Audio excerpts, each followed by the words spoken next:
তারা নোট করবেন না, আমি গ্যারান্টি দিতে পারি সপ্তাহখানেক পরে স্টপ অর্ডার ফ্লো জিনিসটা কি আপনার ইউজটাকে ভুলে যাবেন।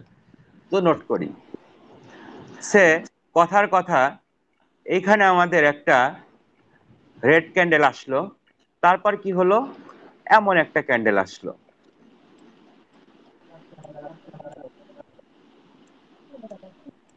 ওকে, তারপর কি করলো, মার্কেট রিভার্স করে ফেললো।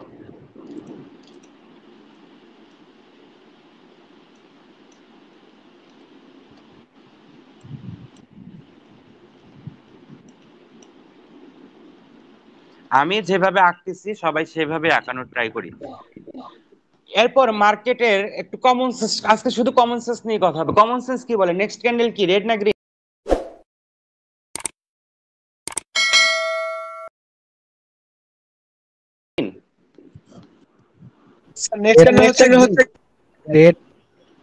রেড হোক গ্রিন হোক যাই হোক, আমি এখন আপনাদের বোঝানোর চেষ্টা করতেছি। এখানে দেখেন স্ট্রং অর্ডার ফ্লো দুইবার হয়েছে। এক প্রথমে কার হয়েছে, প্রথমে হয়েছে রেড রেড ক্যান্ডেলের অর্ডার ফ্লো হয়েছে স্ট্রং, কারণ প্রথমটা অনেক বড় পরেরটা ছোট। একইভাবে পরে আবার গ্রিনের স্ট্রং অর্ডার ফ্লো হয়েছে, মানে প্রথমে রেডের ঝড় উঠেছে, তারপর হচ্ছে গ্রিনের ঝড় উঠছে। প্রথম যে ঝড় স্ট্রং অর্ডার ফ্লো হচ্ছে সবসময় প্রিভিয়াস যে ঝড়টা তাকে ফলো করে। ফলো করে মানে হচ্ছে আপনারা যখন বাংলা ঋতুকে দেখেন, দেখবেন কোন কোন সিজন আসে যখন শুধু ঝড় একটু উঠে থেমে যায়, 3-4 দিন এমনই যায়, যায় কিনা ভাইয়া? জি জি জি জি। তার মানে আমরা বুঝি যে এরকম ঝড়টা একটু আগেও হয়েছিল, একটু পরে বাতাসটা থেমে যাবে।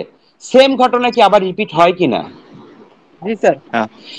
স্ট্রং অর্ডার ফ্লো সেম ভাবেই চলে, সেম ঘটনা রিপিটেশন ঘটে।